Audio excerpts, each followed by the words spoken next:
Before the discovery of antibiotics, people who contracted leprosy were often treated with very little respect. They were detained and shipped off to isolated leper colonies, separated from their loved ones, essentially sent there to die. In today's video, we will look at the disturbing history of leper colonies. It's perhaps helpful to start with a brief description of leprosy, otherwise known as Hansen's disease. It is an infectious illness that primarily affects a person's skin and the peripheral nervous system. Leprosy is caused by the bacteria Mycobacterium leprae. Infection will usually only occur when there is prolonged contact with an infected person. It cannot be spread by casual contact such as shaking hands or merely just sitting near them, nor can it be spread via sexual contact or spread from mother to fetus in the womb. Leprosy is spread via airborne droplets, often through coughing or sneezing on an uninfected person. Infection rates will vary depending on the health of those exposed. Leprosy will tend to only infect those with a poor immune system, those who are malnourished, and those who live in poor conditions. You might be relieved to hear that around 95% of people are naturally immune to leprosy, meaning the disease will never affect most people. And even when infected, the disease is so slow to reproduce that it can take years for symptoms to come to light. Now, it is important to say that whilst we have some idea how the disease spreads, we are still not 100% certain. The disease is difficult to grow outside of a living body, making it notoriously difficult to study. Also, there is a myth that leprosy can cause toes, limbs, and fingers just to fall off, and that flesh will simply peel away from the body. This is not the case. Leprosy is not a flesh-eating bacterium that will devour a person's body. Rather, the infection damages the skin and nervous system. This can mean a person losing all sensation in their hands and feet. Often, damage to skin will go unnoticed, leading to infections that, if untreated, will cause damage. It's these secondary infections that can cause the loss of limbs. But the digits on a person's hand, however, can be reabsorbed by their body, giving the impression that they have fallen off. Corneal ulcers or blindness can also occur if facial nerves are affected. Leprosy often results in lesions on the skin. Other signs of advanced leprosy can include the loss of eyebrows and nose deformities from damage to the nasal septum. In men, testicles can also be damaged, resulting in infertility. Leprosy is one of the oldest illnesses that has affected humanity. There's evidence of the disease as early as 2000 BC. For much of human history, leprosy was not well understood. All manner of cures were devised, but none proved to be effective. Cures included bathing in the blood of lambs, chicken, or virgins. Doctors would use venoms and poisons to try and kill the infection, but to no avail. But in the end, the most common solution to leprosy was just to isolate the patients in what were termed leper colonies. Many cultures believed that a person with leprosy was in some way unclean, taboo, or afflicted by sin. By allowing that person to remain in close proximity to others, it could mean the spread of not only the disease, but a social contagion that could not be tolerated. These leper colonies were often set up far from large populations of people. This would include atop mountains, remote islands, or on unwanted land. Leper colonies as a practice truly began in the 11th century, during the urbanization of medieval Europe.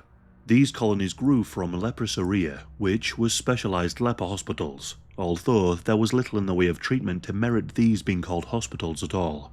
People with leprosy were sent to these places and would remain within, isolated from the rest of the world until they died. It was believed that caring for a person with leprosy was one of the best ways to gain spiritual credit, with much of the emphasis placed on those who looked after the people with leprosy rather than those with the disease. The running of leper colonies largely depended on government and charitable funding. Many leper colonies are associated with religious missions, often looking to the religious texts in modeling how people with leprosy ought to be treated. Most patients did not go to these leper colonies willingly. Health officers or missionaries identified individuals showing symptoms and ordered their relocation. It was not uncommon for people to be treated as criminals, arrested, and then deported to the colonies. On arrival, patients were processed, given new clothing, and assigned somewhere to live. The occasional letter from a family member might be received, but any mail leaving the colony would be checked and censored as deemed necessary by the administrators. One notable leper colony was on the Hawaiian island of Molokai, the leper colony of the Kalaupapa. It was established in 1866, following the disease being brought to the island nation by foreign sailors, missionaries and traders. The location chosen for Hawaii's leper colony was incredibly remote and hard to reach. The peninsula selected was separated from the rest of Molokai by a sheer cliff. Boat landings were only practical in good weather, meaning many of the early arrivals were thrown from the boats and expected to swim ashore, even those with severe cases of leprosy. The land was capable of growing food and there was access to clean water, but those dumped were given little in the way of resources to set up the new leper colony.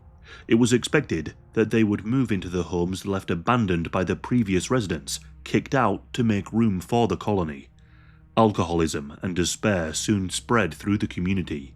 The government provided few resources, mainly in the form of guards to prevent escape. Hundreds of people were sent to this island as the colony grew bigger and bigger.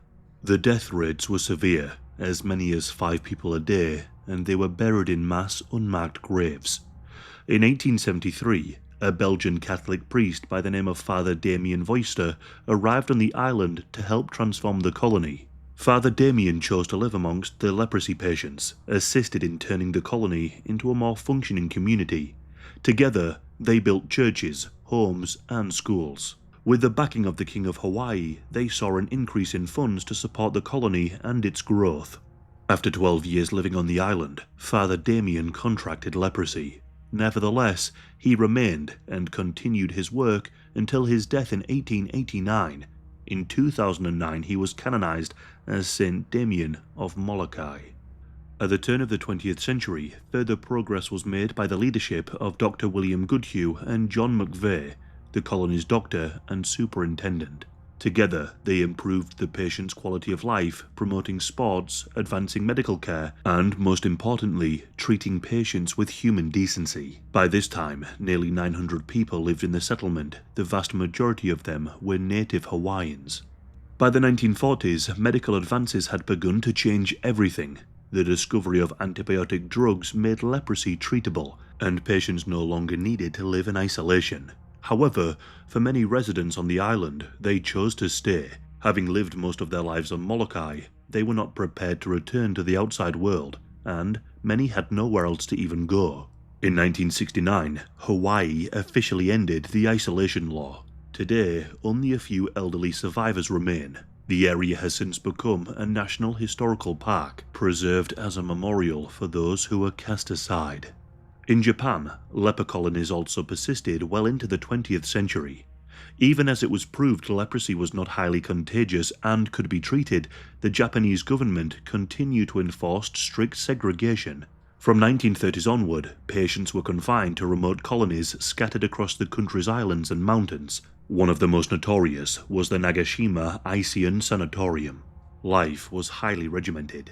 Residents rose early, cleaned the grounds, and then attended morning roll call. During the day, they performed manual labor or were engaged in work for the upkeep of the sanatorium, such as sewing, farming, and manufacturing small goods. Medical treatments were primitive and painful, and often these people were forcibly sterilized. Romantic relationships were forbidden, and men and women were separated. If a woman did fall pregnant, they would be usually forced into abortions, or they had their newborn babies taken away and placed into orphanages. There were detention centers to contain those who broke the rules or tried to escape the island. Those who died at the sanatorium were buried there. Many families were even unwilling to accept the corpses of their loved ones for fear of shame or contamination.